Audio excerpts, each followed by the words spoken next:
سورہ فاتحہ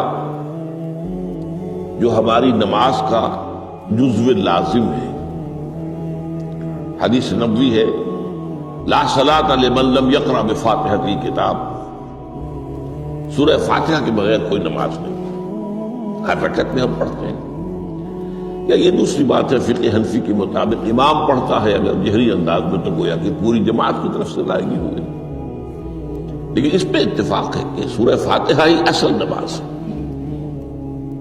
اسی لیے ایک حدیث میں جو مسلم شریف میں آئی ہے حضرت ابو ہریرہ سے، سورہ فاتحہ کی تجزیہ کیا گیا ہے مضامین کا، اور وہ حدیث قدسی ہے۔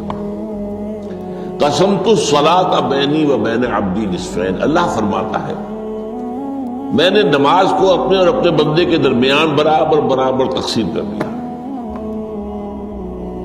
بندہ کہتا اب اس کے بعد ساری تفصیل سورہ فاتحہ کی ہے۔ صلاۃ کہا قسمت الصلاۃ بینی و بین عبدی نصفین، تو ہم تو صلاۃ میں سورہ فاتحہ بھی ہے، پھر اس کے بعد کچھ ہم اور قرآن مجید کی آیتیں پڑھتے ہیں، پھر رکوع بھی ہے، پھر سجود بھی ہے، قیام بھی ہے اور قاعدہ بھی ہے، سب صلاۃ منقسم، لیکن یہ کہ اصل صلاۃ سورہ فاتحہ۔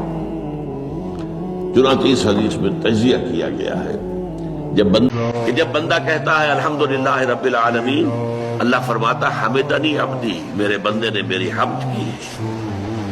بندہ کہتا ہے الرحمن الرحیم، اللہ فرماتا مجدنی عبدی، میرے بندے نے میری تمجید، میری بزرگی کا بیان کیا۔ جب بندہ کہتا مالک یوم الدین، اللہ فرماتا اثنا علی عبدی، میرے بندے نے میری ثنا کی۔ جب بندہ کہتا ہے ایاک نعبد و ایاک نستعین، تو اللہ فرماتا ھذا ما بینی و بین عبدی، یہ میرے اور میرے بندے کے درمیان ہے۔